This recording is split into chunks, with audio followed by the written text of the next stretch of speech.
Bem, então, eu estou compartilhando com vocês, a gente vai falar aqui sobre algumas aplicações, tá? Eu não vou me deter muito nisso, porque não faz parte, né, da nossa ementa, mas eu acho que vale a pena nós mostrarmos, né, algumas aplicações. Bem, então, uma das principais aplicações do das derivadas parciais são nas equações diferenciais parciais, né? Então, assim, só mostrar para vocês o que é uma equação diferencial parcial, falando assim de forma bem resumida.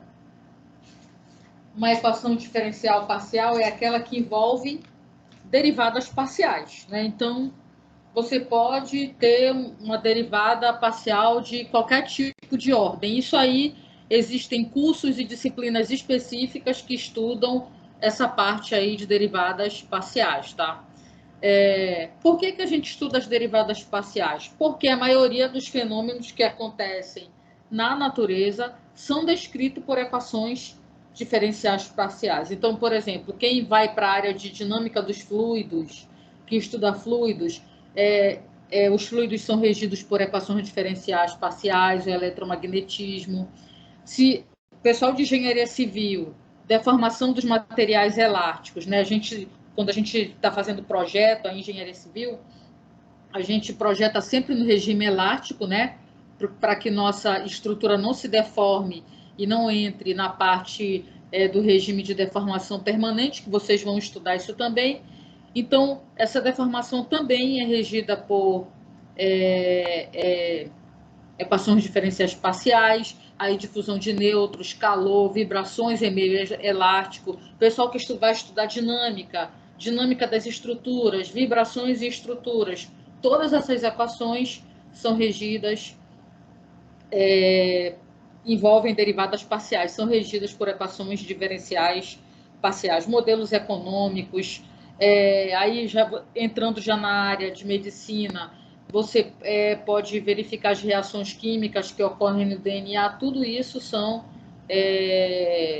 problemas que são regidos por equações, tá? Então, se você conhece a solução de uma equação diferencial parcial, você conhece como o seu sistema se comporta. Então, assim, nem toda equação diferencial parcial que existe tem uma solução. Às vezes a gente encontra uma equação diferencial parcial que ainda não tem solução, né? Está esperando ainda algum pesquisador chegar a uma solução dessa equação. Para você encontrar soluções de equações diferenciais, você tem vários tipos de métodos. Métodos analíticos, mas na maioria das vezes são métodos numéricos que você utiliza para resolver essas equações, que são programas computacionais, mas existem vários métodos só para resolver equações diferenciais. Por isso, existe uma disciplina só com esse assunto. Na civil não tem, mas se alguém tiver vontade de fazer como optativa, é interessante. Por quê? Porque os problemas, para você que vai se graduar em engenharia civil, os problemas praticamente estão definidos nas normas brasileiras, você não precisa mais ficar resolvendo esse tipo de problema. Então, quem estuda a nível de engenharia civil é o pessoal que faz mestrado, doutorado, pós-doutorado e que estão pesquisando para resolver problemas que ainda não têm solução, para depois algum problema desse já com uma solução definida e parar numa norma brasileira aí, você só pegar a receita de bolo. Então, quando você faz estágio, quando você vai trabalhar, que você pega a sua receita de bolo, muitas vezes você olha assim, a deformação aqui da viga não pode passar de 5 centímetros segundo a norma. Só que você não sabe por quê. Na verdade, antes disso, um grupo de pessoas resolveu várias equações diferenciais, chegaram à solução, fizeram testes no laboratório e chegaram a essas conclusões, tá? Então, aqui eu coloco algumas equações diferenciais que envolvem derivadas parciais, como a equação do calor bidimensional, a equação da onda, a equação do telégrafo, de Laplace, equação da viga, essa equação engenheiro, o pessoal que estuda engenharia civil usa muito, né? O pessoal a nível já de pós-graduação, tá? Também essa equação aqui das vibrações transversais de uma viga, o pessoal da engenharia civil usa. E na engenharia civil, eu estou colocando aqui algumas equações diferenciais que vocês não vão ver com nível de profundidade na graduação, tá? Porque a teoria da elasticidade é uma disciplina do mestrado e do doutorado, tanto dentro do Brasil como fora do Brasil, tá? Então, a teoria da elasticidade você não estuda com profundidade na graduação. Você estuda muito pouco para poder entender a mecânica e resistência dos materiais. Mas, como vocês me pediram para pelo menos mostrar onde era aplicado, então eu trouxe aqui, só para vocês olharem, né? Que a teoria da elasticidade ela fornece algumas relações entre deformações e deslocamento de vigas, colunas e outros elementos estruturais.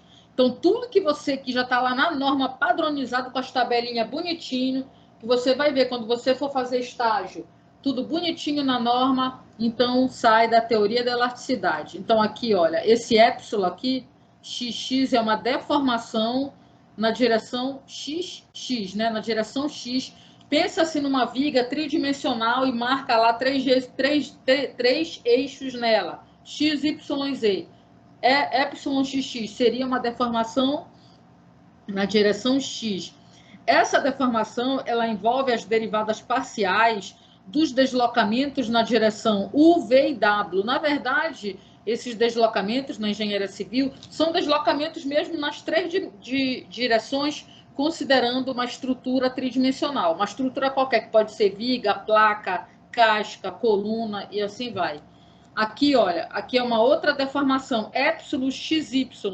Na engenharia, vocês vão chamar essa deformação aqui de gama, que é do cisalhamento, porque envolve tanto a derivada dos deslocamentos em relação a x, na direção x como direção y.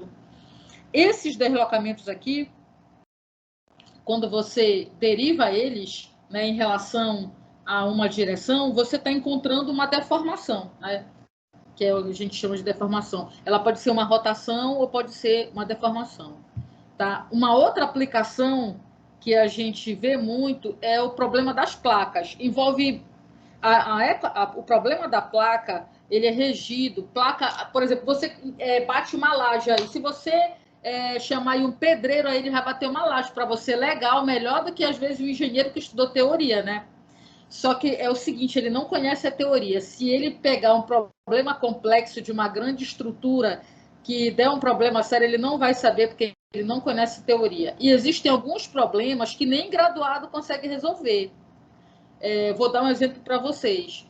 Quando o Palace 2 entrou em colapso, que foi um prédio no Rio de Janeiro, vocês nem eram nascidos, quem fez o laudo do porquê que ele entrou em colapso foi um engenheiro que ele, na verdade, ele não trabalhava em empresa de engenharia, ele nunca pisou em obra, ele é professor do doutorado na PUC do Rio, né?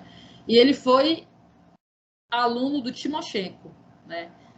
Ele estudou em Berkeley e ele é assim, se ele tiver um problema sério numa grande estrutura, ele chega lá só com uma folha de papel, uma caneta, resolve algumas equações matemáticas e te diz onde está o problema, sem pisar em obra, sem nada disso. Então, isso deixava assim, muitos engenheiros assim que estão acostumados na prática, de cabeça em pé. Mas o fato é que quem fez o laudo do porquê foi esse professor. E quando o Raimundo Farias caiu aqui em Belém, se vocês não ouviram falar, procurem. Raimundo Farias, que entrou em colapso no final da obra, cujo projeto foi feito por um antigo professor da UFPA. O projeto não estava errado, não, estava tudo certo. Só que nós consideramos um tipo de fundação na época que a engenharia civil nem sonhava que isso pudesse dar errado. E esse professor, que foi o professor Raul Rosas, ele veio aqui em Belém também, olhou como as fundações foram feitas, fez os cálculos dele e explicou por que, que o prédio entrou em colapso, porque até então ninguém tinha entendido por que tinha entrado em colapso. Ele foi meu orientador do doutorado, professor Raul Rosas, e sempre que, se vocês tiverem interesse, existem alguns livros do Timoshenko de teoria da elasticidade. Isso aí para quem gostar mais dessa área numérica e de matemática, né? Que eu sei que geralmente quem caminha para essa área aí é meia dúzia de gatos pingados, né? Porque realmente ela exige um conhecimento matemático muito grande, que muitas vezes só existe no curso de matemática e que você tem que estudar sozinho para obter a maioria dos conhecimentos, tá? Então, o problema da placa, né, ele foi resolvido pela equação diferencial de Lagrange, né? Essa equação aqui, que está aqui, é a equação do carregamento dessa placa, né? Então, a placa retangular distribuído, a gente está imaginando que aqui existe um carregamento nessa placa.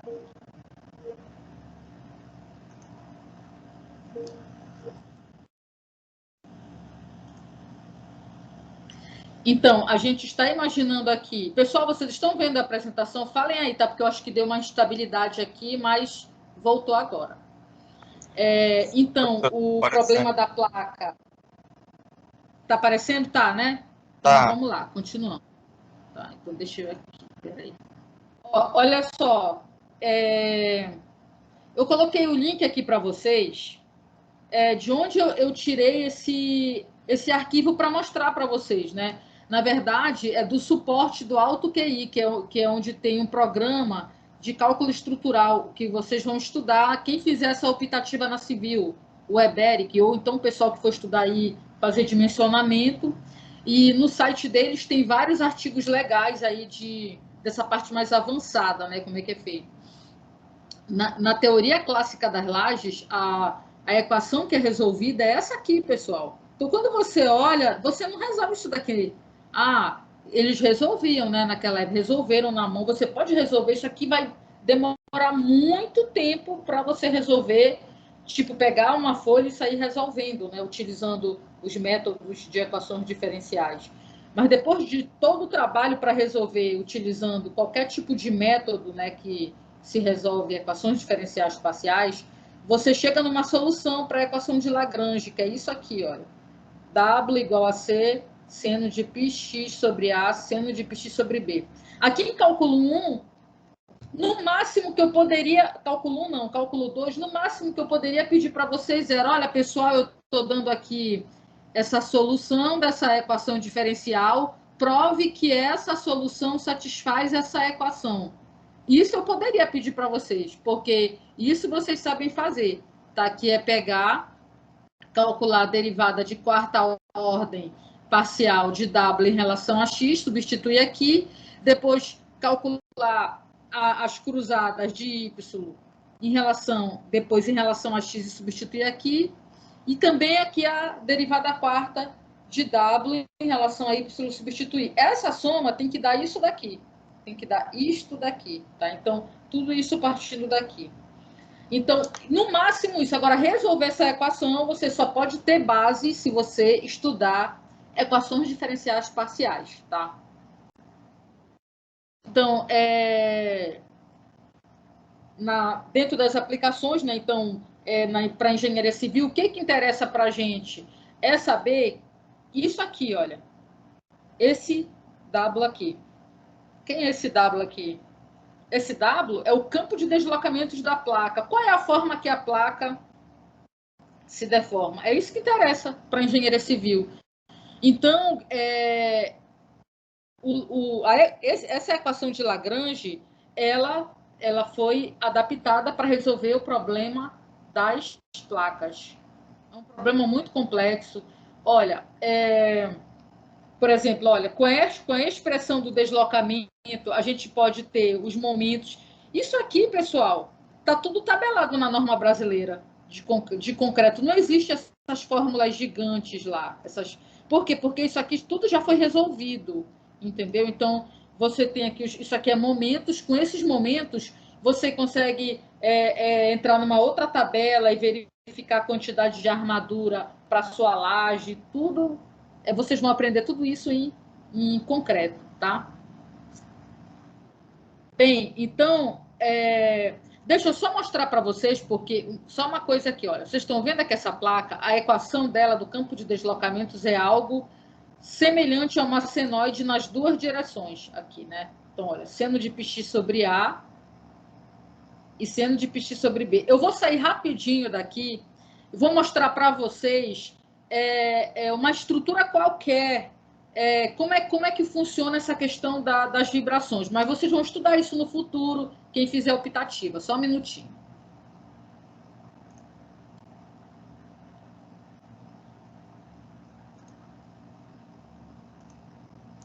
Vejam aí se vocês estão vendo aí. Olha, imagina o seguinte, pessoal. Imaginem que esses triângulos verdes, vocês estão vendo aí, olha. Esse triângulo verde aqui, ele são apoios, né? Um apoio da tua laje. Imagina que a tua laje está apoiada aí em cima de uma viga. Então, esse triângulo verde representa a viga. E a tua laje, essa linha preta aqui, que ela está entrando no quadro, né?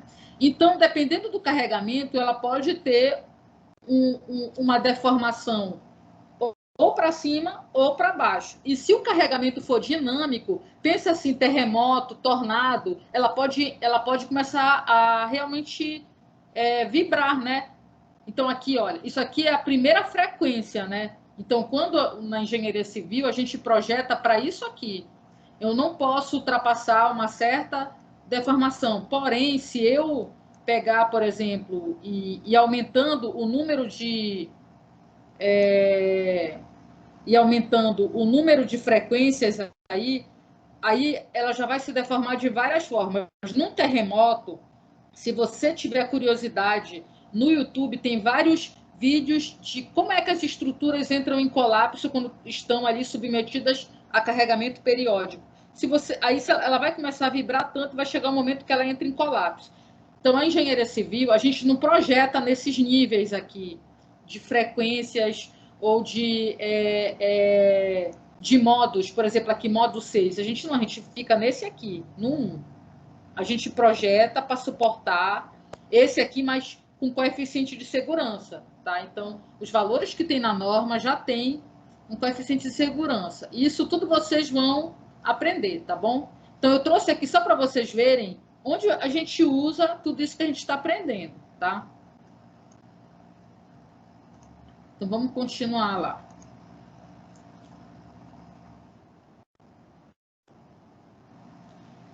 Tá, então, olha só aqui. As derivadas parciais, como a gente falou, elas ocorrem em equações diferenciais parciais, que exprimem. Estou compartilhando de novo com vocês a apresentação, tá bom?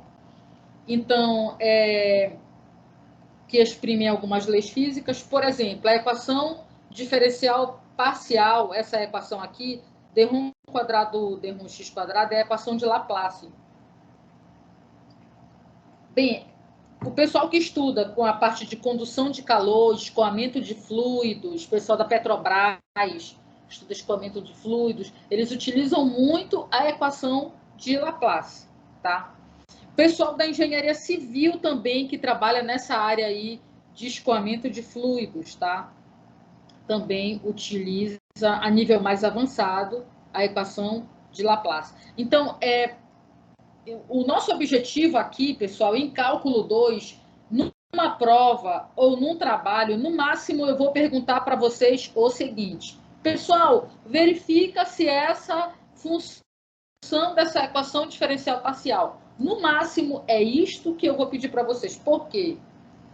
Porque esta disciplina não é de equações diferenciais parciais, onde você aprende a resolver a equação diferencial parcial. Na nossa disciplina, nós estamos aprendendo a calcular as derivadas parciais. Então, no máximo, eu posso te dar uma equação como essa aí de Laplace, né? Então, essa aqui. Isso eu posso fazer com vocês. Então, olha só aqui. eu tenho essa equação de Laplace, né, que é d del quadrado U, del x quadrado, mais del quadrado U, del y quadrado igual a zero. Então, essa é a equação de Laplace. Então, no máximo que eu posso falar é o seguinte. Olha só, pessoal. Olha para essa função U aí, né? Então, a gente tem aqui o U igual a E elevado a x seno de y. E aí eu falo assim para vocês. Verifique, por favor, se esse U, ele é uma solução dessa equação. Para você verificar se uma determinada função ela é solução de uma equação, olhe para essa igualdade aqui. Essa equação é igual a zero. Então, você tem que substituir o aqui, esse lado aqui, ele tem que dar igual a zero, porque vai ficar zero igual a zero. É isso que é verificar se é solução.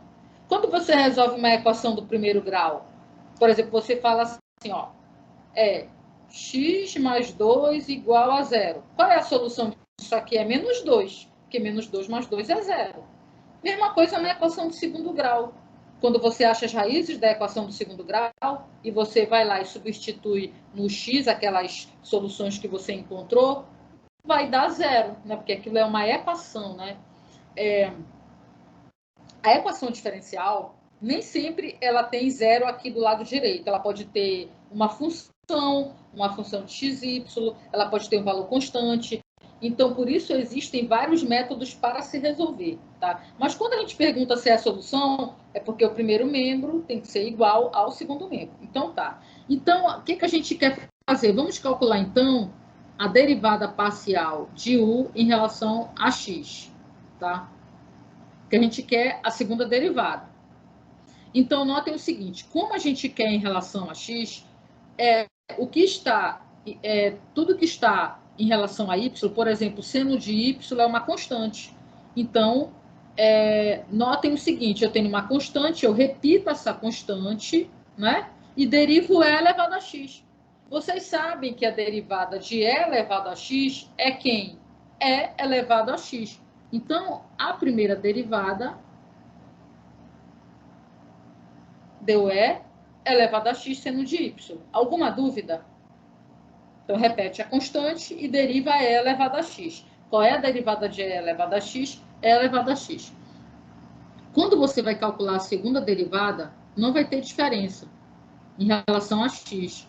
Por quê? Porque você vai derivar, de novo, o seno de y é constante, você deriva E elevado a x. Então, de novo, E elevado a x seno de y.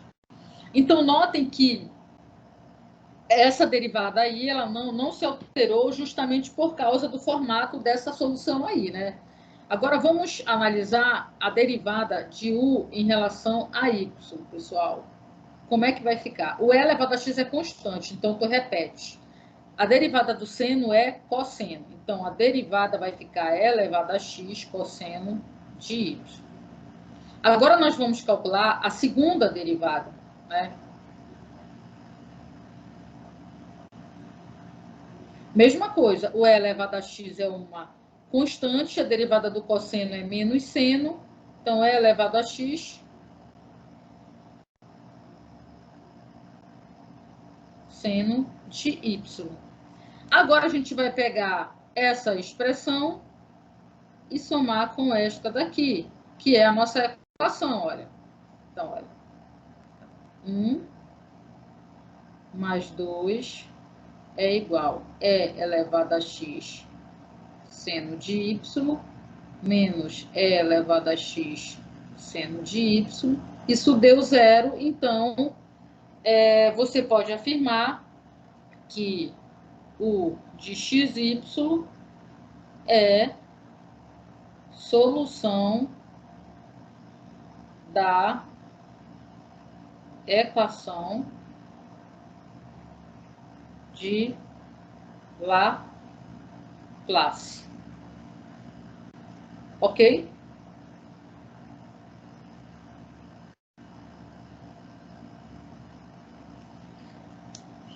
Bem,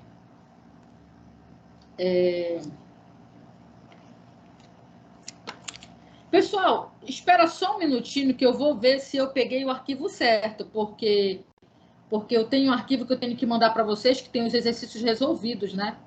Eu nem me lembrei desse detalhe. Só um minutinho aqui. Deixa eu só olhar aqui. Bem, aqui então temos uma equação da onda aqui, que descreve o movimento de uma onda, que pode ser uma onda do mar, né? Pode separar ali, pode ser uma onda de som, uma onda luminosa, uma onda se movendo numa corda vibrante ou em uma viga, tá? De determinada ponte ou estrutura. Então, essas equações, elas podem atender a um determinado objetivo. É como assim, você estuda o cálculo 1, né? Então, você estudou lá a taxa de variação. A taxa de variação, ela tem várias interpretações, né? Então, dependendo da área que você trabalhar, você sempre vai ter uma interpretação para a taxa de variação. Então, o U, ele representa o deslocamento da corda de violino no instante T e a distância X de um dos términos da corda. Esse U, na engenharia civil, pode descrever o deslocamento da estrutura, que vai depender tanto do comprimento dela como do tempo, né? Então, supondo o seguinte, que você tem ali um carregamento qualquer, que seja um carregamento vibratório, essa viga começa a vibrar, e aí você vai ter um U que vai descrever, tá, esse deslocamento. Então, aqui, como eu falei para vocês, no máximo eu posso perguntar para vocês o seguinte, eu posso dar a solução de uma equação diferencial, porque vai ter questão dessa tanto no trabalho como na prova de vocês, e aí você só vai ver se é a solução. Então, aqui, nesse exemplo aqui, a gente tem aqui a equação da onda.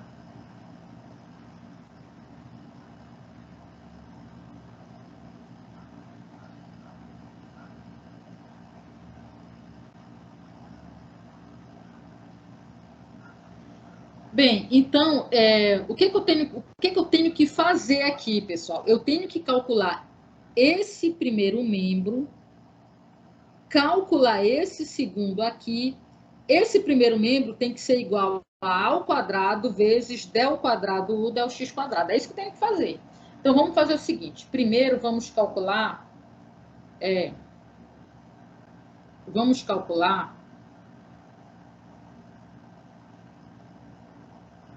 cálculo de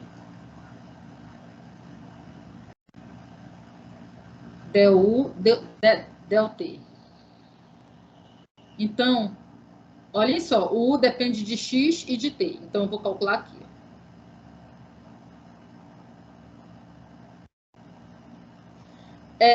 Não esqueçam da derivada do seno de U. A derivada do seno de U, só vou colocar aqui para vocês lembrarem da fórmula. É U' cosseno de U, tá bom? Então, aqui a gente tem um seno de U, né? Então, como a gente está derivando em relação a t, o x é variável. Então, olha só, U', então vai ser menos A, que a derivada de x é zero, menos A, cosseno, derivada do seno é cosseno de U. Esta é a derivada, pessoal. E vamos calcular logo a segunda derivada. Del ao quadrado U, del t quadrado. O A é constante, repete o A. Aí vou colocar aqui para relembrar vocês aqui, olha, derivada do cosseno de U. A derivada do cosseno de U, a derivada do cosseno é menos seno. Então, vai ser menos U', menos U', seno de U, pessoal. Então, olha só, menos U', né? Então, olha só. Porque a derivada do cosseno é menos seno. Então, já tem o menos A, tá? a derivada do U, aqui, o U é x menos AT, é menos A de novo. E a derivada do cosseno é menos seno. Então, vai ter três sinais aqui, olha. Seno de U, tá? Então, repetiu menos A, aí menos U', né? Que é menos A seno de U. Tá? Então,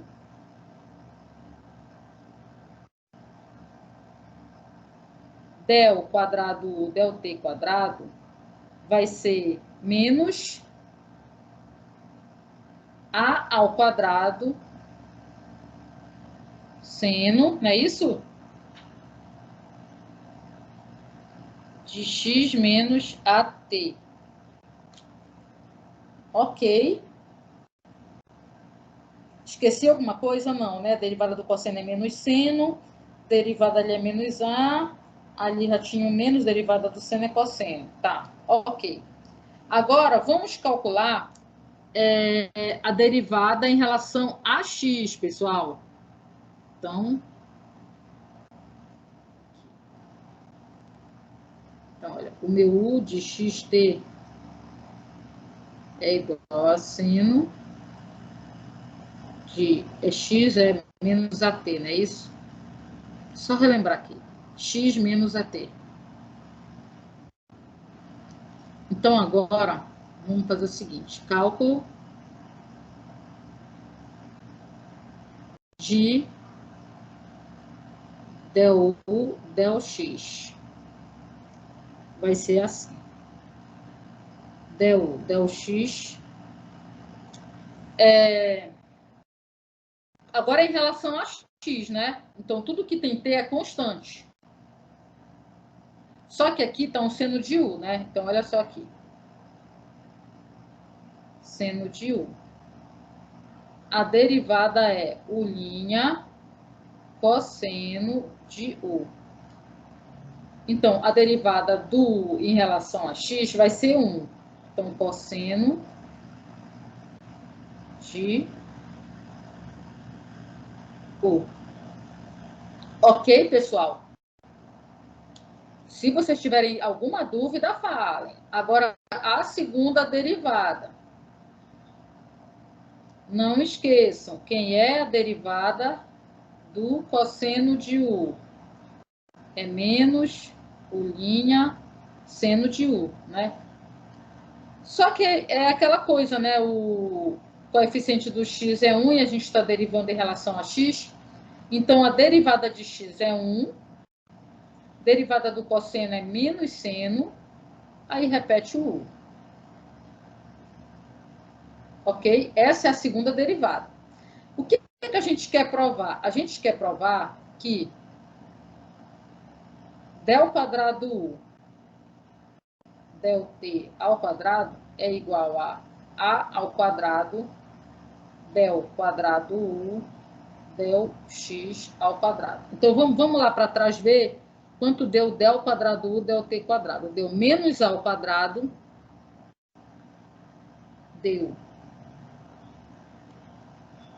menos A ao quadrado seno de x menos AT.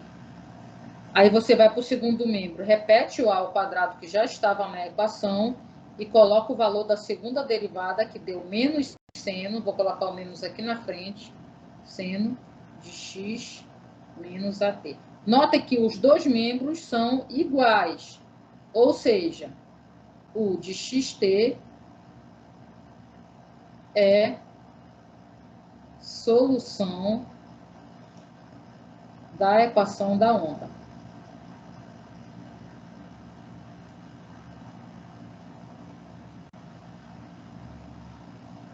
Ok?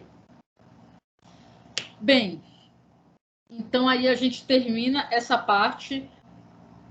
Só um minuto. Tá, ok. Ok, pessoal. Então, olha só. Vamos primeiro, vamos explorar, antes da gente entrar a fundo nesse assunto, vamos explorar esse texto aqui. Esse texto aqui, ele Já vai começar a abrir a nossa cabeça, porque nós vamos pensar um pouco em cálculo 1. Então, o objetivo aqui vai ser estender para funções de duas variáveis reais o conceito de diferenciabilidade de dado para funções de uma variável real. Tá? Então, a gente viu lá em cálculo 1, porque lá era uma variável só, então era muito simples de nós vermos se uma função ela era diferenciável. Quando a gente analisava se a função era diferenciável lá em cálculo 1, a gente sempre verificava o intervalo aberto, né? Deixa eu pegar aqui uma laser. Então, lá em cálculo 1, para verificar se a função era diferenciável, eu calculava o limite dessa razão incremental, ele tinha que existir, né? Como é que você verificava a existência daquela, se a função era diferenciável? Esse limite tinha que existir e você verificava a existência dele através dos limites laterais. Só que esta forma, ela não é adequada, né, para funções de duas variáveis, porque agora no lugar do h eu vou ter um par ordenado, né? Eu vou ter um x e eu vou ter um y.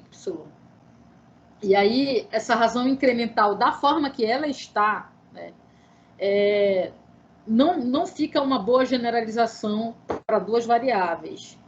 Mas mesmo não sendo uma boa generalização, a gente vai, a partir dela, tentar alguma formalização para o cálculo 2. O que eu quero que vocês lembrem aqui? Quando a gente analisava, existem duas coisas que a gente sempre analisou e que confunde a cabeça de muita gente. Digamos que eu tenho uma função f que ela é contínua, né? Quando você analisa a continuidade, ou você analisa num ponto, ou você pode analisar no intervalo. E quando você analisa a continuidade, você pode sim analisar no intervalo fechado. Quando você analisa a diferenciabilidade, é um pouco diferente. Você vai analisar no intervalo aberto. Por quê? Porque sempre, se você quiser verificar se a função é diferenciável em todo o intervalo, você tem que ir lá para o final do intervalo. E se ele estiver fechado, não dá para você olhar à direita daquele ponto. Isso para uma variável. A gente viu lá nas nossas aulas, tá? E aí, por isso que vem aqui aquele conceito da bola aberta. Então, se eu vou analisar a diferenciabilidade para duas variáveis, é a mesma coisa. Eu vou ter que imaginar que a minha bola, em torno do ponto, ela tem que ser aberta. Para sempre, quando eu tiver um pontinho lá perto da fronteira, eu conseguir fazer uma bolinha ali. Mas eu nunca vou analisar a fronteira. Tá? Mas vamos olhar agora para isso aqui, ó. Supondo que f de x é diferenciável em x0, isso aí a gente viu lá em cálculo 1, tá? Existe um real a igual a f' de x0, tá ok. Então, o que é isso aqui? Esse limite aqui? Esse limite aqui nada mais é que a primeira derivada. Né? Então, olha, vou colocar aqui. Então, muita coisa que for de cálculo, eu vou colocar aqui só para vocês lembrarem. Olha só aqui. Porque aqui a gente faz, às vezes, algumas mudanças de variáveis para poder melhorar a nossa interpretação. Mas, olha, quando você calculava lá, olha, o f' de x, né? F' de x. Você fazia limite, né? Lembram disso? Vocês faziam assim, ó. O mais fácil para vocês era esse, ó, limite de f de x mais delta x menos f de x sobre delta x quando delta x tendia a zero. Essa é a definição que vocês mais veem com esse nome de variável, né? Com essa nomenclatura. Né? Então, a única diferença aqui é o quê? É que agora tu está analisando a derivada num ponto, x0. Essa daqui é num ponto qualquer, no x, olha. Quando você analisa num ponto qualquer, f' de x0, então, olha, o ΔX, né? Tu pode chamar de H. O H, na verdade, é a tua é o teu incremento, né? O teu ΔX. Então, olha, ΔX é x menos x0, h, x menos x0, tá bom, pessoal? Então, se o x tende a x0, o h tende a 0. Então, não esqueçam disso, dessa mudançazinha aqui de variáveis, tá?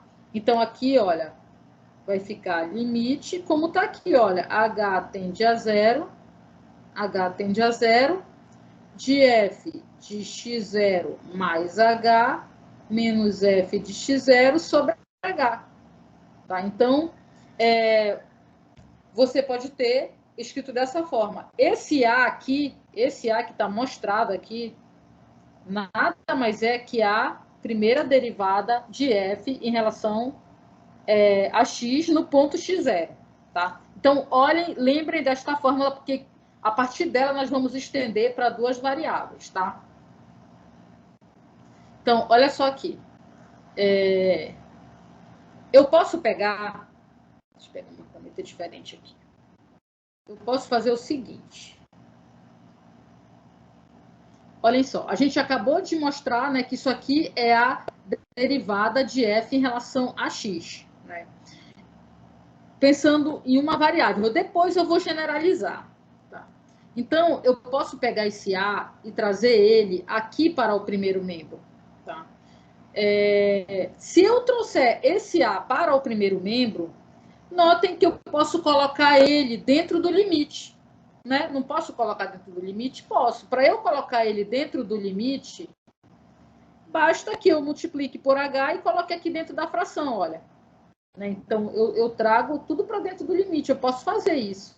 Então, o que a gente está fazendo aqui não está alterando em nada, né, essa expressão anterior. Tá? Então, olha o que aconteceu. Limite de f de x0 mais h menos f de x0 menos a vezes h sobre h é igual a 0. Tá? Então, a gente não alterou nada, só trouxe o a para dentro do limite. Quem é o a mesmo é a derivada de f em relação a x. Tá, pessoal? Então, é o seguinte. Limite, aí, esse numerador aqui, esse numerador, ele foi chamado de GH. Então, olha, GH é igual a f de x0 mais h menos f de x0 menos a vezes h. Tá? Então, o limite de GH sobre h é igual a 0. Tá? Eu posso, no lugar desse h, colocar módulo de h e dizer que esse limite é igual a 0, assim como esse limite aqui. Por quê? Por que eu posso afirmar isso aqui? Primeira coisa, porque o resultado desse limite é 0. E esse resultado aqui, essa conclusão aqui, na verdade, pessoal, ela vem daquela definição, olha. Quando você tem aqui, olha, dado um épsilon, existe um delta, e aí o g de h sobre h menos o teu provável resultado do limite, que aqui é 0, não é nem provável, ele é 0. Isso aqui tem que ser menor que um épsilon. Né? E se eu pegar e fizer isso aqui, olha, GH sobre módulo de H menos 0, isso também é menor que épsilon. Então, se esse é menor que épsilon, esse daqui também é menor que épsilon. Isso só é possível porque aqui tem um 0. Tá? Então, na verdade, isso aqui, na verdade, é um artifício matemático para a gente poder chegar na nossa expressão que vai definir se uma função de duas variáveis é diferenciável ou não. Tá? Então, quando a gente chegar na expressão, talvez assuste um pouco vocês, porque é uma expressão muito grande, mas o que eu estou mostrando aqui é uma demonstração, né? Depois dessa demonstração, tu não vai mais fazer isso aí. Isso é para tu entenderes onde eu vou chegar, tá? Ok. Então, o que está aqui verifica, eu já verifiquei para vocês. Devido a esse fato da definição, a gente pode afirmar também que que o limite de GH sobre o módulo de H é igual a zero, tá? Então, olhem só aqui. Esse limite, que é a derivada parcial, né, esse A que não esqueçam, é a derivada, a gente está ainda com uma variável, ainda nem falei na parcial, é o F' no ponto x0, né? É o F' de x0. Esse limite, ele é igual, ele é a mesma coisa que esse aqui, olha, que eu pegar e trazer o H aqui para dentro. Então, estou repetindo aqui embaixo o que está aqui em cima. Só que agora eu coloquei um módulo no denominador. Esse módulo no denominador é justamente para fazer o pulo do gato para funções de duas variáveis, tá?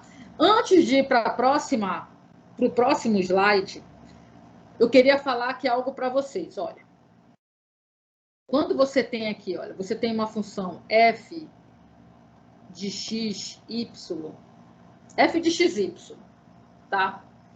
Se você, nesta função aqui, fizer o y igual a um y0, ou seja, se você fizer com que o y seja uma constante, a tua função vai passar a ser isso aqui, olha. Então, se o y é constante e apenas o x está variando, isso aqui nada mais é que um g de x. Então, é a partir daqui que a gente vai estender isso para duas variáveis. Então, olhem só o próximo slide. Então, olha, f é diferenciável, né? Se o limite de f de x0 mais h menos f de x0 menos h sobre módulo de h é igual a zero, h tende a zero. Então, até aí, vocês viram alguma coisa para funções de duas variáveis? Não. Aquele conceito de diferenciabilidade lá de cálculo 1, eu apenas fiz, o que eu fiz aqui foi arrumar ele. Arrumar o conceito de diferenciabilidade de cálculo 1. Mas com essa nova forma aqui de mostrar diferenciabilidade para a função de uma variável, a gente tem condições agora de mostrar para duas variáveis. Então, olha só aqui. Olha como é que vai ficar aqui a definição para funções diferenciáveis de duas variáveis, tá? Não se assustem, porque no final da aula vocês vão ter uma forma bem simples de resolver, mas para alguns casos nós vamos ter que calcular esse limite aí, tá? Professora, então, olha só. Fale.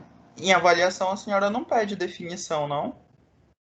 Não, não peço demonstração, eu peço para calcular. Ah, tá. Obrigado. Por exemplo, olha, aqueles exemplos que eu dei da equação diferencial, verifique que essa equação satisfaz, entendeu? Aí, isso aí eu peço, porque isso aí é cálculo, ok? E eu não peço assim, prove que isso aqui é isso aqui, porque vocês não estão em curso de matemática, mas eu posso pedir para você calcular o limite. Por exemplo, se eu pedir para você verificar se a função é diferenciável, no final dessa aula você vai ter vários métodos para verificar. Então, você tem que ir pelo caminho mais fácil, entendeu? Por isso que você tem que acompanhar bem essa aula de hoje, para quando eu te der uma questão de diferenciabilidade, tu não achar que é pegadinha que tu vai ficar eternamente fazendo conta. Não, tu tem que ir por todos os aprendizados que você teve aqui. Então, na verdade, a gente vai focar na questão do cálculo, porque primeiro que eu não sou matemática. Eu fiz engenharia, o meu mestrado, doutorado, ele é numérico, ele tem uma matemática mais avançada, mas é tudo voltado para aplicação. Então, o que eu tenho que a minha função aqui é ensinar vocês a calcularem, tá? Então, verificar se a função é diferenciável está no programa de vocês. Então, eu tenho que realmente ensinar vocês e eu vou cobrar, tá? Mas eu não vou cobrar essa demonstração que eu fiz agora, eu não vou cobrar a demonstração. Então, e tem algumas demonstrações que eu nem vou fazer hoje aqui, porque senão eu vou ficar as aulas inteiras demonstrando. Então, eu mostrei essa inicial e agora já vou enunciar aqui a primeira definição de função diferenciável. Então, olha só, pessoal. Então, vamos compreender aqui. Olha. Seja f aqui, seja f... Bem, eu não sei, eu acho que você que perguntou agora, você não deve ter feito cálculo 1 comigo, porque o O pessoal que fez cálculo 1, a minha prova em cálculo 2 é o mesmo nível, é calcular, né? Então, eu vou pedir para calcular ou aplicar. Em cálculo 1, a gente fez muito isso, o pessoal mostrou aplicações na engenharia civil, e o final do curso eu vou praticamente voltar para a aplicação na engenharia civil, tá? Porque mesmo que tenham alunos de outros cursos, o nosso foco vai ser a aplicação em engenharia civil, tá? Ok, então olha só, pessoal, essa definição aqui que ela é complexa. Seja um F, tem um F aqui, cujo domínio é A, e a imagem é R. O A é um aberto, olha só, aberto, viu? De R2. E X0 e Y0 pertence a A. Tá? Então, o X0 e Y0 são os pontos lá do interior de A, e ao redor dele eu posso fazer uma bolinha aberta. Tá?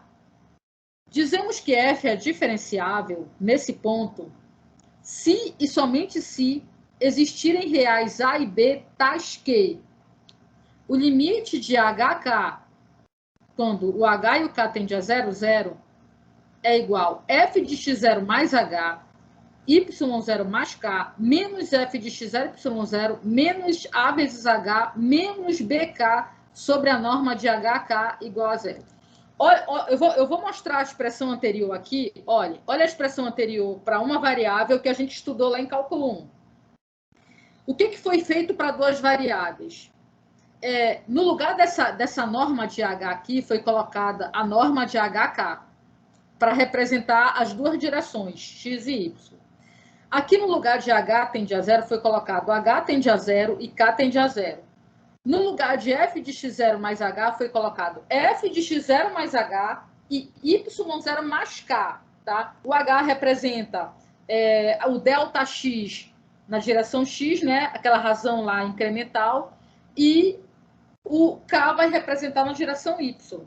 Aí aqui ficou menos F de X0 Y0, menos A vezes H, menos B vezes K. Tá? Lembrando que quem era esse A mesmo, não era a primeira derivada de F em relação a X para o cálculo 1? Então, olhem só aqui. Eu tenho o A vezes H e o B e o K. A gente vai ver daqui a pouco que esse A, né, é a primeira derivada parcial, a derivada parcial de F em relação a X, e o B é a derivada parcial de F em relação a Y. E aqui, aquele módulo que apareceu, ele não foi à toa. Ele apareceu porque na introdução para duas variáveis, a gente coloca o H e o K tendendo a 0. Então, assim, pessoal, a gente usa uma generalização de cálculo 1 para que você tente fazer uma relação disso com o cálculo 1. Mas, na verdade, essa função que está aí no numerador, que está aqui, é um polinômio de Taylor para a função de duas variáveis. E esse polinômio de Taylor aqui, quando a gente coloca aqui, isso aqui, ele é chamado de erro, e a gente diz que esse erro é 0 para que a função seja diferenciável.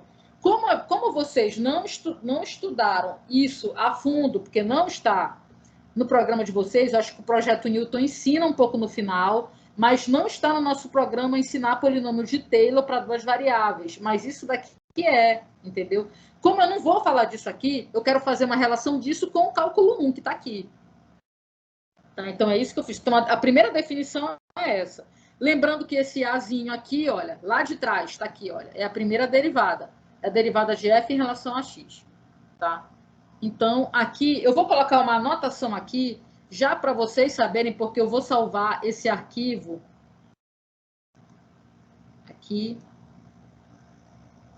Olha, eu vou colocar aqui do lado, apesar de ainda não ser assim algo que eu...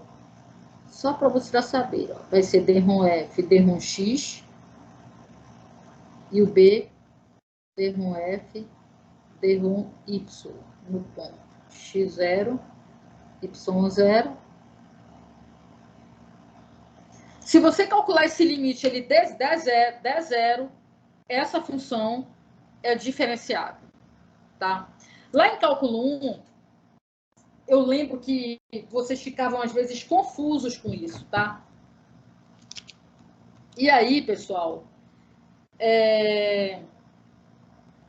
que a gente aprendeu lá? Eu tenho uma função que ela é contínua. Digamos assim, se ela for contínua, né, naquele ponto, se ela for contínua naquele ponto, ela é diferenciável ou não. Não é verdade? A gente até mostrou a função do módulo, né? Que o módulo era uma função que era contínua lá no zero, e a gente viu que lá no zero ela não era diferenciável. E aí a gente aprendeu o seguinte: olha, pessoal, o macete é o seguinte: se a função ela não for suave, ela tiver ponta, lá na ponta ela não é diferenciável, tá?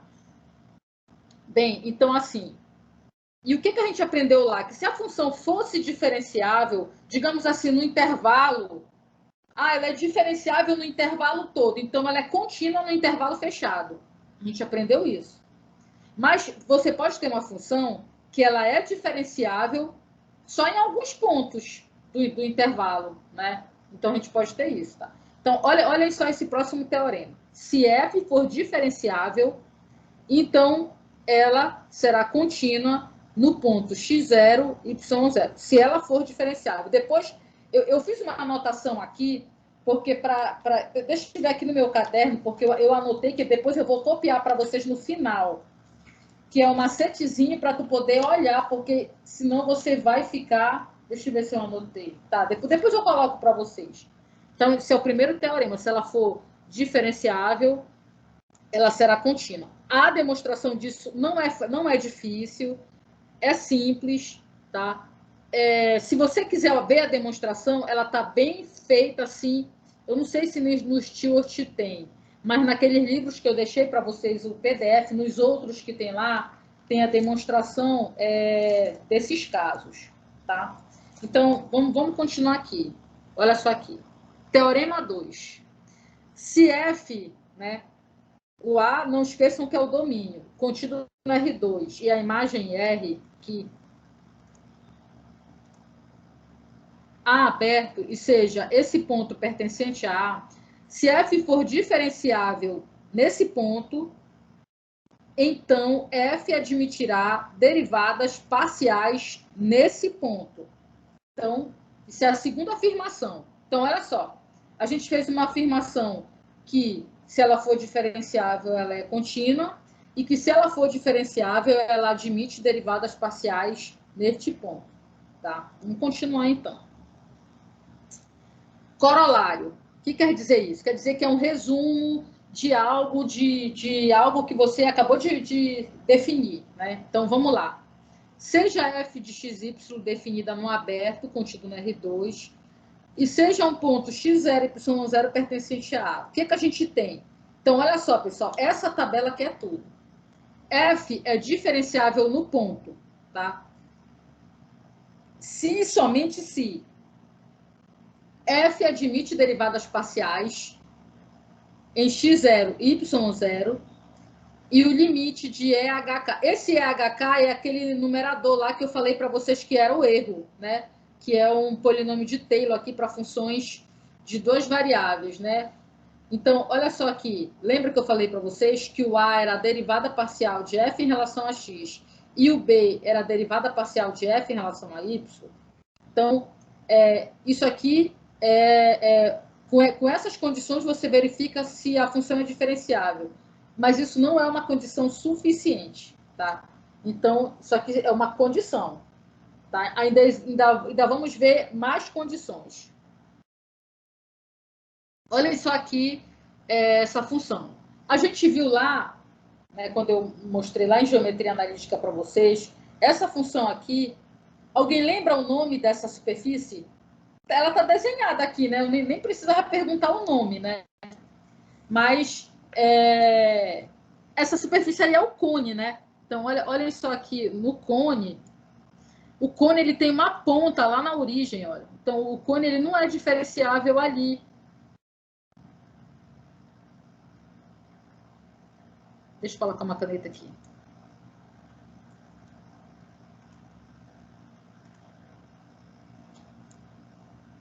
Olha, isso aqui é um cone. Bem, então aqui só lembrando vocês, como é que vocês vão ver que isso realmente é um cone? Aí vocês vão ter que pegar e fazer os traços, tá? Só vou relembrar aqui para vocês, ó. Traço, olha só, se você fizer aqui o traço em zx, o y é igual a zero. Então, olha como é que vai ficar. Z igual a raiz quadrada de x ao quadrado. Quem é a raiz quadrada de x ao quadrado? É mais ou menos x, né? Mais ou menos x, né? Então, notem o seguinte, olha. Quando você pensa... Então, se você pegar e fizer aqui, olha, z, x e y.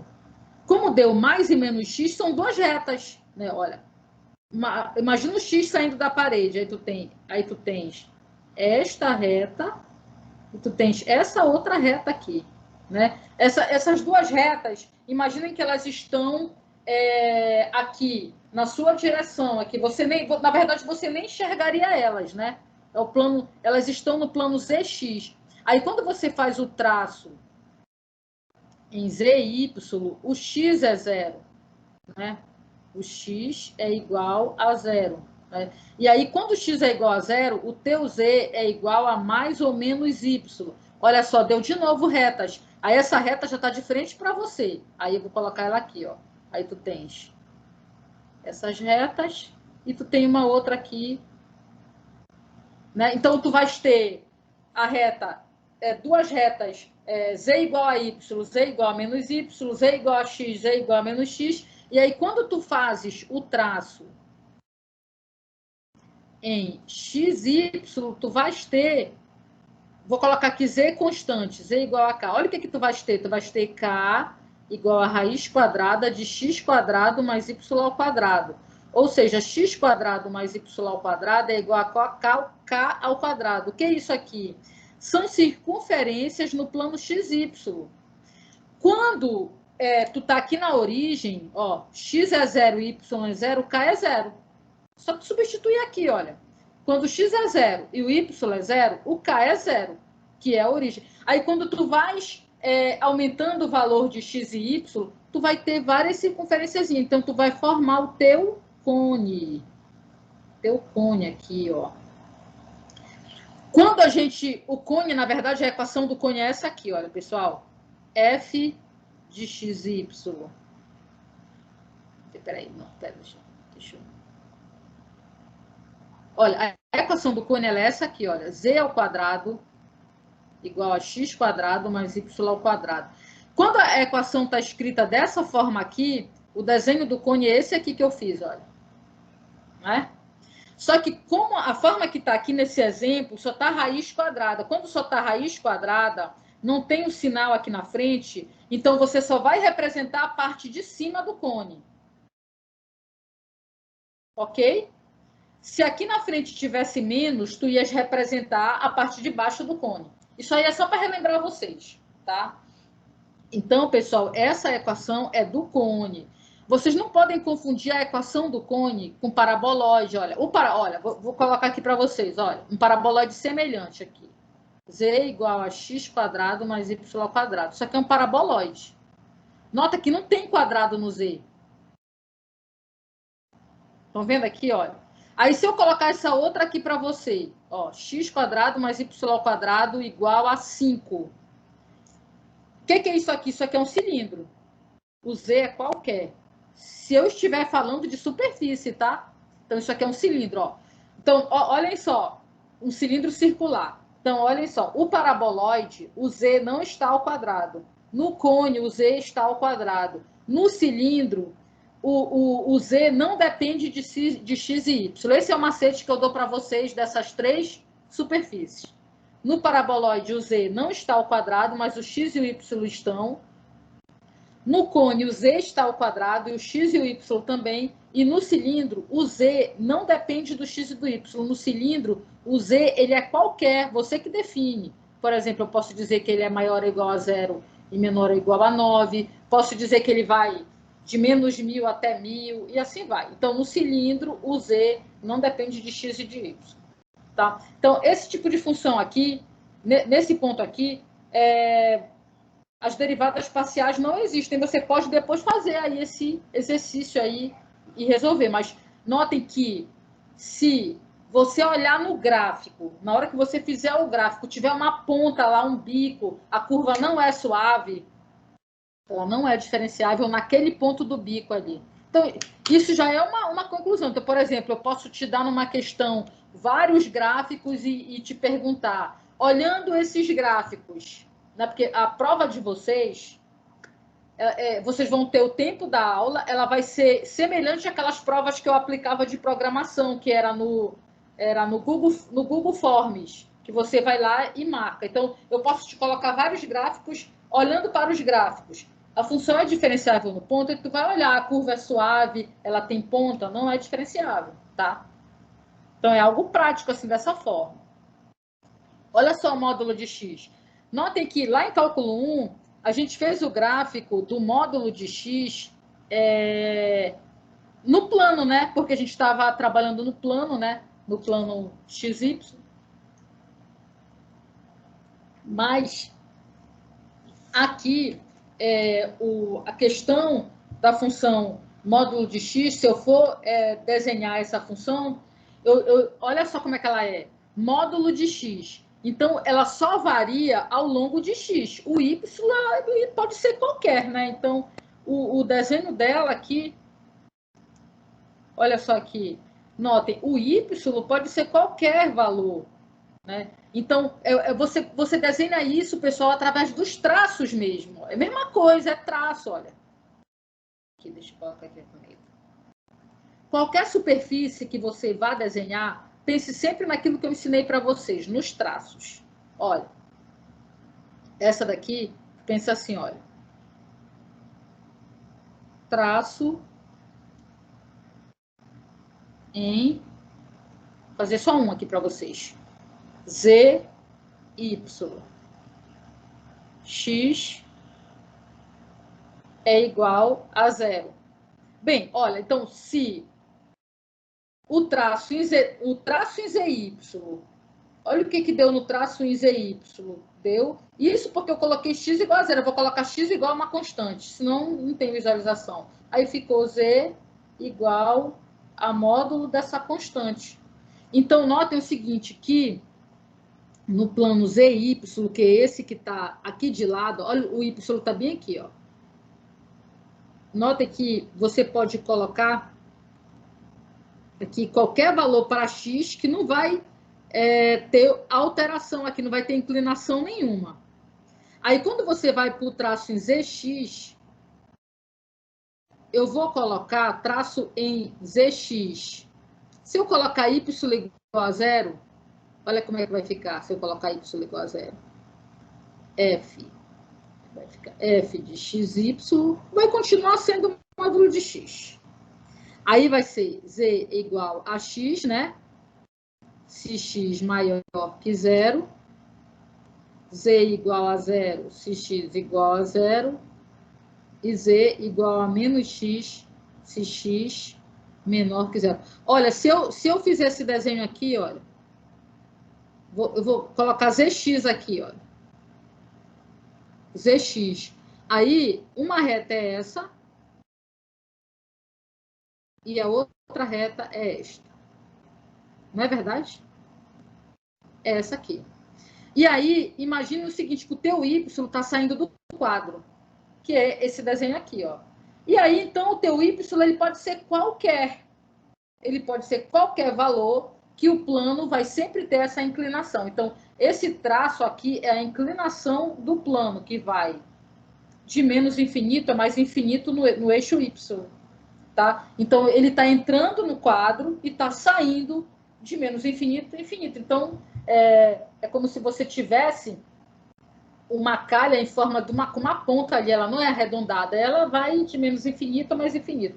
E aí, o traço, ele é bom para você verificar como é que é a inclinação desse plano. Tá? Então, o módulo de x, olha só, o módulo, eu vou colocar aqui, deixa eu ver se eu tenho eu tenho aqui, eu vou fazer uma análise dessa função só para vocês verem, olha só. Vamos pensar nas derivadas parciais dessa função no ponto zero, né? Como a gente fez lá em cálculo 1. Né? Então, olha, vamos olhar aqui, a função é essa aqui, olha. Pessoal, olha só, se eu não acabar, eu vou acabar hoje, 18h50. Se eu não acabar a diferenciabilidade hoje, eu vou adiar mais uma vez a prova de vocês, tá bom? Porque a prova de vocês vai cair tudo de derivada parcial. Eu poderia aqui só jogar a definição, resolver um exemplo qualquer e jogar exercício para vocês. Só que eu quero explicar devagar essa parte, porque ela não é assim muito trivial, entendeu? E aí a gente ainda vai ver a regra da cadeia para a derivada parcial. Quando a gente ampliar, vocês vão ver que realmente tem que ter muita atenção, tá? Então, se eu ver que ainda falta, que vocês têm que ainda fixar bastante, eu vou adiar mais uma aula a segunda avaliação. Eu não vou poder adiar as últimas, porque o diretor nos falou que a gente tem que entregar a nota, termina dia 17 de junho, tem que entregar a nota no dia 18. Por quê? Porque já vai começar um novo período em junho, né? Que termina em outubro. Então, como vai ser um período junto com o outro, a gente não pode demorar para lançar nota. Mas eu vou focar bem com vocês essa parte, e aí a gente vai vendo com calma. Então, olha só, essa função, ela é assim, ó. Ela é x, né? Ela não depende do y, né? Então, ela não vai depender do y. Eu vou colocar aqui. Então, ela é x, se x, vou colocar aqui, for maior que 0, 0, se x for igual a 0. Notem que para qualquer valor de y, eu só estou olhando o gráfico, olha. Para qualquer valor de y diferente de 0, olha só aqui, ela continua sendo 0. Porque ela não depende de y, ela só depende de x. Menos x, se x... Isso aqui é só para a gente lembrar lá da definição do módulo. Né? Então, aqui, olha isso aqui. Como é que eu calculo a derivada parcial no ponto 0, 0? Eu vou ter que usar a definição. No ponto 0, 0. É o limite.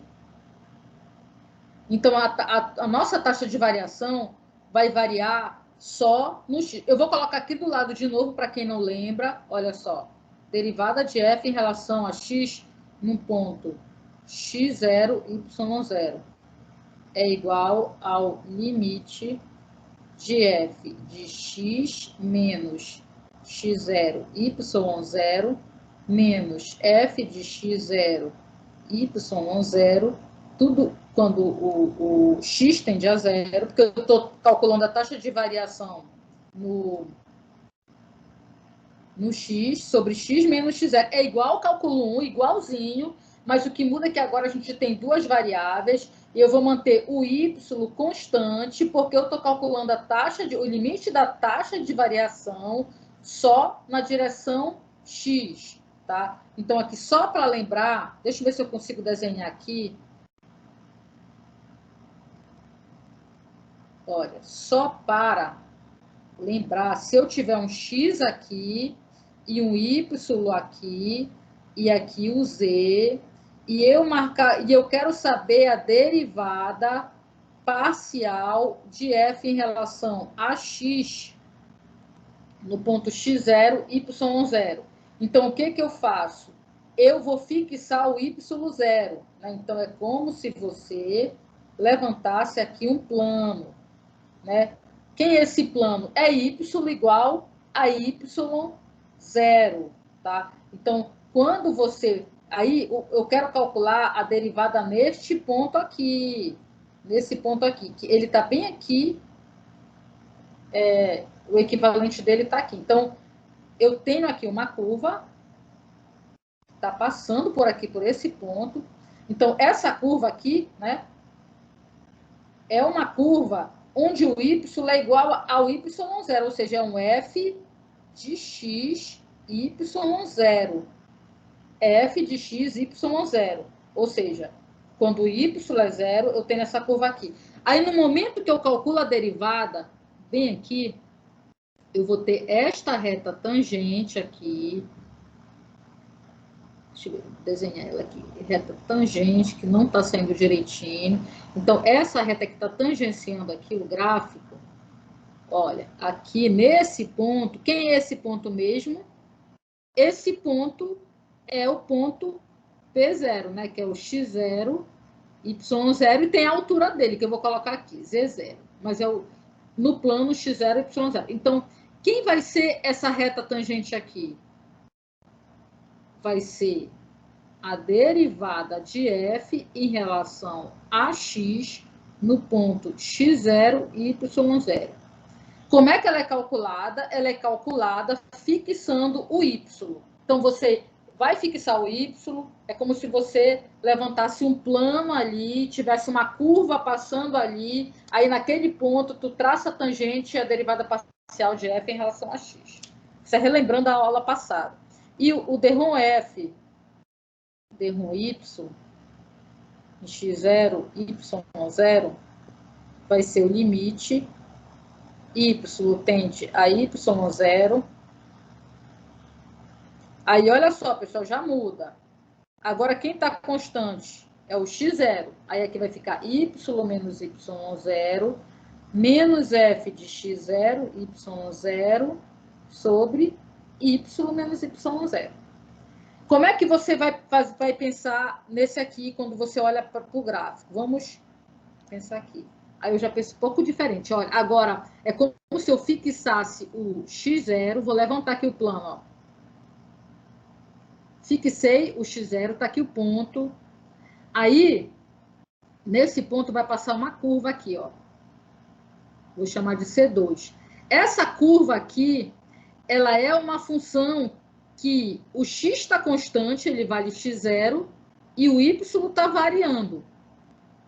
Quando eu calculo a derivada, quem é a derivada?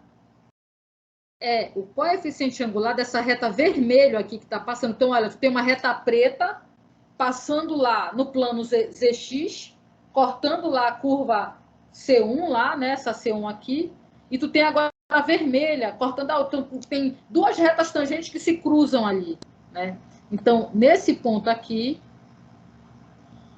tu tens a derivada parcial de f em relação a y em x0, y0, tá? Então, só para relembrar aí a aula passada. Ok, então, voltando aqui para o nosso...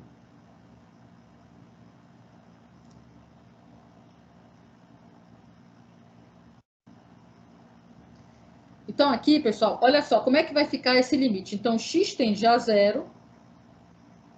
Vamos olhar lá para a fórmula da definição, ó. F de x menos x0. O x0 não é 0? Então, vai ficar f de x e o y0 é 0. Eu quero no ponto 0, 0.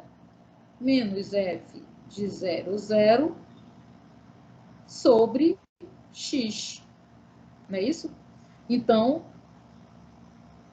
vamos primeiro arrumar para depois calcular o limite. Olha, o f de x, 0.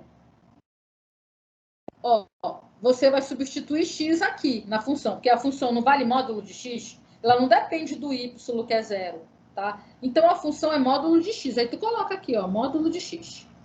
O f de 0, 0 é 0. Tá aqui, ó, 0 se x é igual a 0. E o denominador é x. X menos 0, x. Então, pessoal, é aí que está o problema. Porque lembram que quando a gente fez lá em cálculo 1, aqui é a mesma coisa, olha. Porque para a gente ver a existência desse limite aqui, eu tenho que calcular esse limite à direita de 0, né? E à direita de 0, o módulo de x, ele vale x. Não é verdade? Então, vai ficar limite de 1, x tende a 0 pela direita, que é igual a 1. Vamos ver, então, o limite à esquerda do 0. o limite à esquerda de zero, o x vale menos x. Então, isso aqui vai dar menos 1. Ou seja, a gente já viu aqui que a derivada parcial no ponto 0, 0 não existe. Cara, só em relação a x não existe. A gente poderia também calcular em relação a y. Em relação a y, ela vai existir. Ó, quer ver? Olha aqui. Se eu pedisse para vocês, calcula aí as derivadas parciais. Olha em y aqui. Mas em x já não existiu. Já vai dar problema. Se em x não existiu, já vai dar problema aqui nessa definição, olha. Porque essa definição depende da derivada parcial de f no ponto 0, 0. Então, só pelo fato dessa derivada parcial não existir nesse ponto aqui, esse limite já não vai existir. E aí tu já sabe que a função não é diferenciável. E precisa tu calculares todo esse limite? Não. Entendeu? Só por essa análise aí que eu já fiz. Olha só aqui. Aqui eu vou calcular só para vocês verem como é que calcula. Não precisa mais calcular, tá? Nessa análise que eu estou fazendo. Deixa eu só colocar aqui f de xy não é diferenciável. Aqui, olha, vou calcular aqui só para vocês verem mesmo. Ó, limite y tende a 0. Vamos olhar aqui lá para a definição ali, né? Ali embaixo. Vai ficar f de 0 y menos f de 0, 0 sobre y. Notem o seguinte, que a função não depende de y, né? Aqui, ó. Então, f de 0 aqui vai ser 0 menos 0. Peraí.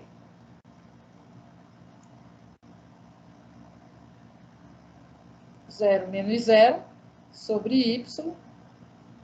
Y tende a 0, né? Então, antes de jogar de calcular o limite, a gente organiza a função. Então, fica o limite de 0. Quando y tende a 0 é igual a 0. Então, esse limite aqui, ele existe. Ele é igual a 0. Tá? Então, a derivada parcial de f em relação a x...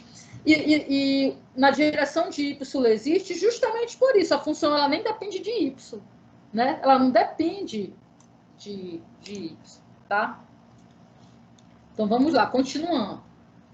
Eu vou colocar um exemplo aqui para vocês, porque eu não tive tempo de digitar, então eu anotei aqui, tá? Aí eu vou salvar depois para vocês. Deixa eu colocar aqui. Espera aí, deixa eu pegar aqui no Guidoriza, rapidinho, pessoal.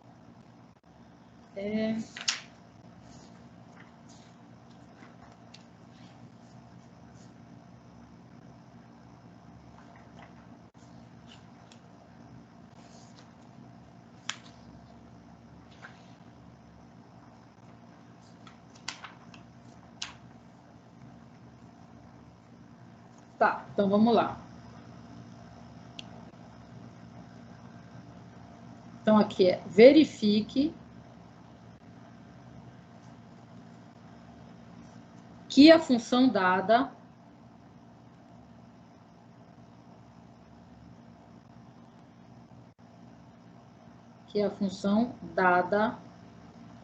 é diferenciável.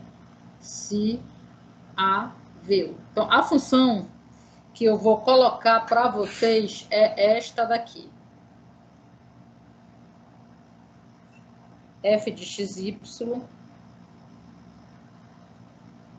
igual a arco tangente de xy. Arco tangente de xy. Essa aqui é a função. Então, a gente quer ver se essa função aí, se ela é diferenciável, tá? Então, olha só, o que vocês podem fazer? O que vocês fariam se fosse vocês? Com o que eu falei até agora, o que vocês fariam? para poder ajudar no trabalho de vocês. O que vocês fariam? Podem falar, pessoal. O que vocês acharem aí, se não tiver certo, não está, mas é importante participar. Sim, o que vocês fariam? Me digam aí, que ideia vocês teriam? Eu falei um monte de coisa aí de diferenciabilidade, da existência das derivadas parciais, falei que se a função é diferenciável, ela é contínua, tá, mas se eu colocasse isso agora para vocês valendo o ponto, o que vocês fariam?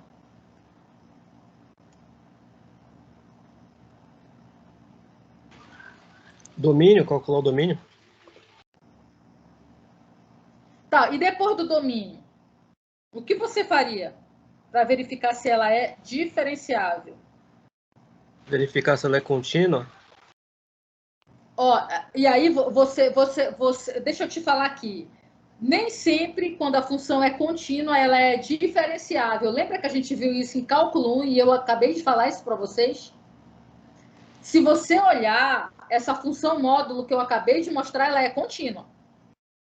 Mas ela não é diferenciável. Para a função ser diferenciável, primeira coisa, as derivadas parciais naquele ponto tem que existir. Certo? Então, se as derivadas parciais existirem, essa função ela pode ser diferenciável, porque ainda existe uma condição suficiente que eu não falei, que é da continuidade das derivadas parciais. Então, assim, não é a função que tem que ser contínua, é a derivada parcial que tem que ser contínua. Então, nem toda função contínua é diferenciável, mas toda função diferenciável é contínua. Agora, quando você fala em função de duas variáveis, você tem que testar a derivada parcial. É a derivada parcial que tem que existir e ser contínua, não é a função que tem que ser contínua, é a derivada parcial, tá? Então, olha só. Olhando para essa função aqui, a gente não tem problema nenhum no domínio dela, tá? Então, eu posso calcular, eu posso pensar o seguinte, que eu posso calcular a derivada parcial em relação a x. Vamos só ver aqui, pessoal, que a derivada do arco tangente de U, anotem aí, tá, pessoal? Nem toda função contínua é diferenciável. Nem toda função contínua é diferenciável. Ok? Então, aqui, olha, derivada do arco tangente de U é U' sobre 1 mais U ao quadrado. Só que lembrando lá de cálculo 1, tá? Então, aqui eu vou calcular aqui a derivada parcial. T-ROM F, T-ROM X. Então, meus amigos, quem é que vai ser? Tudo que tem Y é constante. O U é XY. Então, a derivada de x vezes y em relação a x é y. Sobre 1 mais u ao quadrado. Então, é x quadrado, y ao quadrado. Vejam aí se vocês têm alguma dúvida nessa derivada. Estou calculando as derivadas parciais.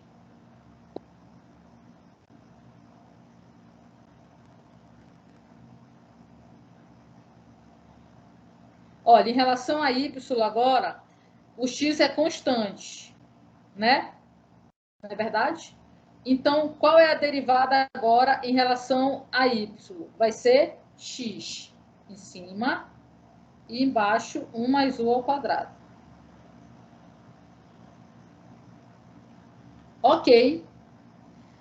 Aí sim, agora sim eu vou te perguntar. Olha aí para a derivada parcial. Essa derivada, essa função aí, essa derivada parcial aí, ela é contínua, essa derivada parcial?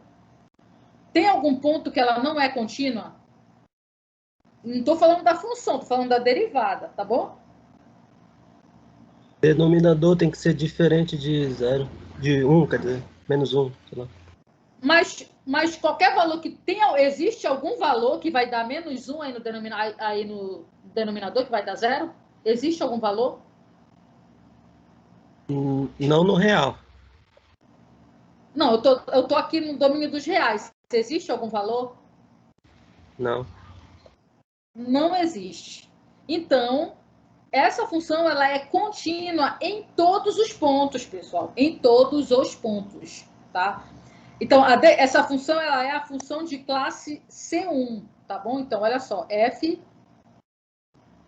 de xy é de classe C1. O que é uma função de classe C1 mesmo, que eu falei na próxima aula não, na aula anterior. Uma função de classe C1 é aquela onde as derivadas parciais são contínuas, tá? Então, a função f de xy é uma função de classe C1 em R2. Isto é, del f, del x e del f, del y são funções contínuas no R2. Logo, f de xy igual a arco tangente de xy é diferenciável em R2. Olha, você que está participando aí da aula, quando você falou para mim, verificar se a função é contínua, poderia acontecer da função ser contínua, mas na hora que você calculasse a derivada parcial, essa derivada parcial, ela simplesmente não existisse. Então, se a derivada parcial não existisse, você não poderia calcular isso aqui, olha. Esse limite aqui, olha. Que é a condição... Esse limite aqui. Cadê minha caneta? Sumiu minha caneta. Espera aí. Esse limite aqui. Por quê? Porque esse limite depende das derivadas parciais.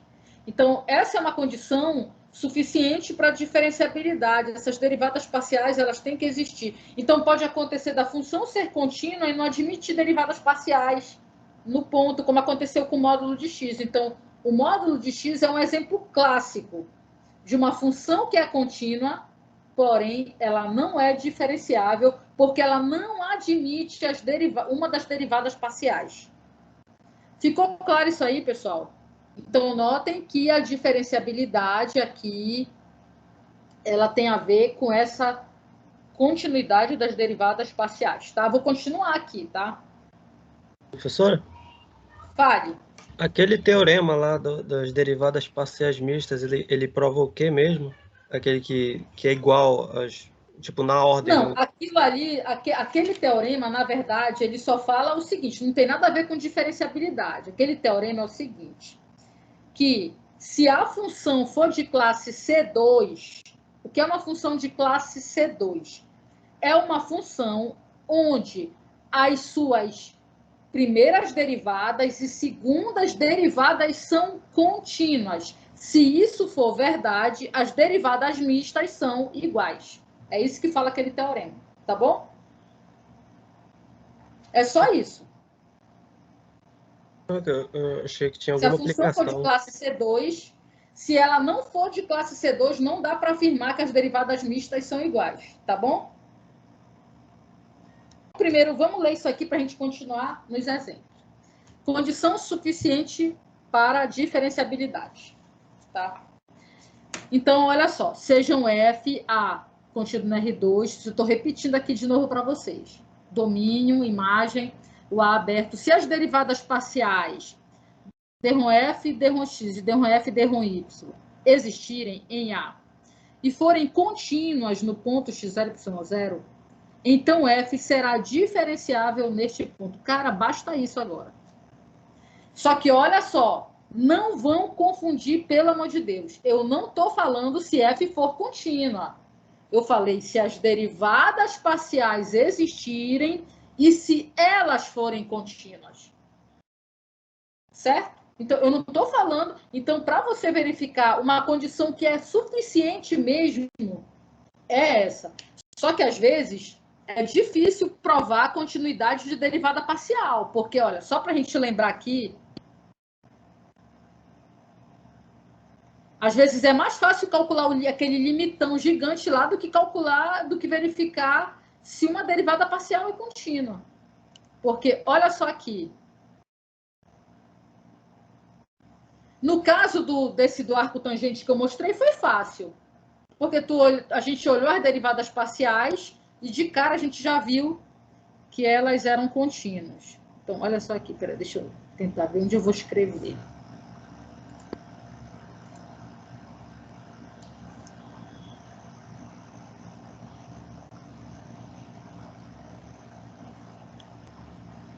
Deixa eu colocar uma cor aqui. Olha só aqui. Então, como é que você... Por exemplo, eu tenho aqui derrom F, derrom X, X0, Y0. Aí eu falo que essa derivada... Olha só, pessoal, vou fazer uma pergunta para vocês agora. Eu falo que essa derivada parcial aqui de F em relação a X no ponto X0 e Y0 é igual a... Eu vou colocar igual a A. Como é que eu verifico...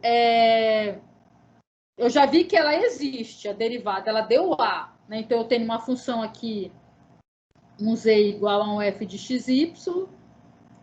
E aí, eu calculei e vi que essa função ela admite derivadas parciais no ponto, variar. Certo? Só que a existência da derivada parcial não garante a diferenciabilidade. O que vai garantir a diferenciabilidade é a continuidade da derivada parcial. Aí eu pergunto para vocês, como é que eu vejo se essa derivada parcial é contínua? Me respondam aí, lembrando lá da definição de continuidade lá de cálculo 1. Vou esperar alguém me responder aqui. Ela tem que ter limites laterais convergindo. Tá, então me expressa aí o que eu tenho que escrever aqui para que essa derivada parcial exista. Então, o limite pela direita e pela esquerda. O limite de quem? O limite de quem? Dessa derivada parcial, dessa função derivada parcial em x. Então, o limite dessa derivada em relação a x, quando x tende a x0, tem que ser igual a A. Então, é assim que você vai verificar a continuidade da derivada parcial. Tá, pessoal? Então, se isso aqui for verdade, pronto. Você já sabe que a sua função é diferenciável no ponto. Tá? E aí, por isso que lá no módulo, o que acontecia lá no módulo? Ela era uma função que ela era contínua, a função era contínua. Só que na hora que você ia para as derivadas parciais, admitia a derivada parcial em relação a y, mas não admitia a derivada parcial em relação a x, né? Até admitia a esquerda e a direita, que eram diferentes, então logo não admitia, tá? E o que pode acontecer também de você calcular a derivada parcial, ela existir, e na hora que você calcula o limite dela, o limite até existe, mas ele não é igual a A. Então, a função não é diferenciável no ponto. Tá bom? Então, olha só, o resumo disso esse é o grande resumo, pessoal, o resumo do dia. Se F for de classe C1 em A, então F será diferenciável em A. Então, eu vou colocar para vocês um macetezinho que eu coloquei, tá? Porque é o seguinte, olha, se isso aqui é tudo na vida de vocês. Se F for de classe C1 em A, então F será diferenciável em A, tá?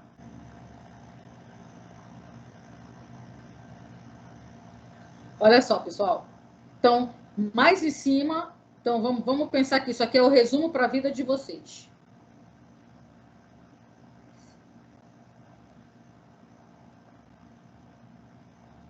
Alguém pode me dizer a hora? Diferenciabilidade.